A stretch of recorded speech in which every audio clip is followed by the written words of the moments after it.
I am so frustrated by the adults in the room not behaving as adults in the room. I mean, when I was a kid, for a really long time, I felt like I didn't fit. Like when I was a kid, I really liked the idea of a tomboy and like all the girl characters in like the books that I was reading or the movies that I was watching, they were all tomboys. Um and that was like a positive thing for me. That didn't make me feel weird. Like I felt proud to be a tomboy. Like I hated dresses and I didn't want to wear pink and I wanted to like have adventures um and then as I got older and went through puberty and became a teenager, I think I felt like I was never really properly fitting into the feminine role. Like it never felt natural to me. And I that people will probably think that's weird when I say it because I know that I like look quite feminine and that I have long hair and long nails and I wear makeup and so on and so forth. But personality wise, I'm not very feminine. And I spend most of my time with men. I tend to have more male friends than female friends. Um Same here to all and of that. yeah, and like it's just if I had been born in a different generation, I think almost for sure I would have thought, oh, well, I'm a boy, or I would have thought that it would be cooler to be a boy, or that I would feel more comfortable as a boy. Because I don't. I Yeah. do, yeah, I feel more comfortable being around men. And I've thought about this a lot. I know this isn't my own therapy session, but because I've tried to sort of figure it out. Because it's not, like I have close female friends too, and there's lots of women that I like, but I'm also so like rude and brash and straightforward, and I don't really play games, and I don't like all the nicey Yeah. nicey. I find it very exhausting to have to be like, Or like no, the you're so fawning. great. Yeah. Yeah, that kind of Kiss, like all that shit. Yeah. yeah, exactly. I know. Oh my god, you look amazing, or like you go girl. Like I Yeah. feel like there's a lot of like comforting that women are expected to do around each other and a lot of lying to each other that Oh women yeah. are supposed to do, which I really hate I know. doing It's and don't have the exhausting. energy for. I know. And like, yeah, I mean Yeah. I No, hate I it get because it it. sounds sexist, but it's No, the I'm reality. the same way, Megan, and I'll just like your name, like it would pop up here and there for a while, and I have this thing where like I have like this list of people in my head that I want to get to know that I just haven't delved into their work yet. And your name was like on that list, and it kept like moving up where I'm like, someday I'm going to familiarize myself with Megan Murphy, and your name kept coming up, right? And then like a few weeks before you invited me to chat, I was like, I'm going to familiarize myself with Megan Murphy now.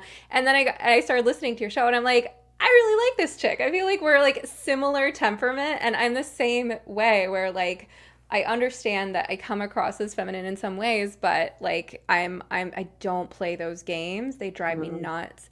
And like I can't stand being around women like that, honestly, because I Mhm. can't play the part. I can't be like, oh my god, you look, oh god.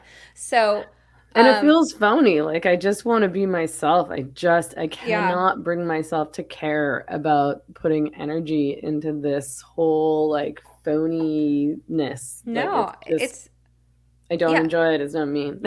I think it's my opinion that women like you and me are the some of the greatest threats to gender ideology in part because it's the adult women who were never all that girly themselves, who have well integrated masculine and feminine sides, who know that we would have been those girls Yeah.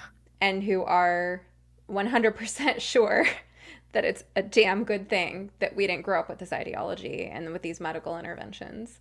Like we're the ones who understand and are it's like the ideologues like to say this really like hyperbolic stuff about their existence being threatened. But like but on a psychological level, we are the greatest threat to the existence of this ideology because we are living proof of how absurd it is. And we're not like we are not people who cling to rigid gender roles. We're not people who like think that women shouldn't get to have masculine sides or any of that. Right.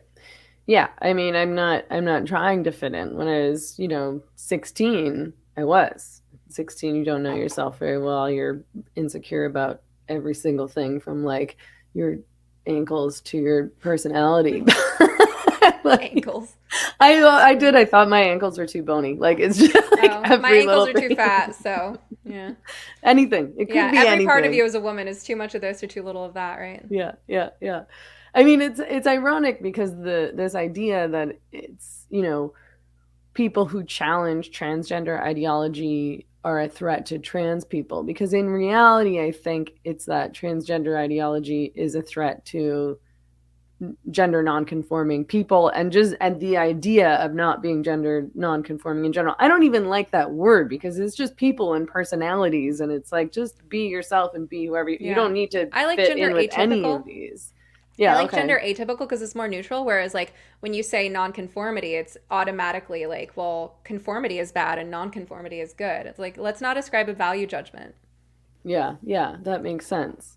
And yeah, not only to the young girls who would likely grow up to be lesbians, or the young boys who would likely grow up to be gay, um, but again, yeah, women who don't fit in, and should feel like it's okay to not fit in, and actually it's great not to fit in. Like, I really like myself, and I'm glad that I don't feel like I have to fit into those stereotypes or be phony and fawning, or that I don't Yeah. care if people don't like me. I really don't care. I'm sure there's lots of women who think I'm a bitch. I know there's lots of women who think I'm a bitch, and I Oh, yeah. just don't care. And that's so much more empowering than being like, okay, I'm not normal, I'm atypical, I don't fit in with these people, with these roles, so therefore I need to cut off my breasts and Yeah. like take testosterone and be a man.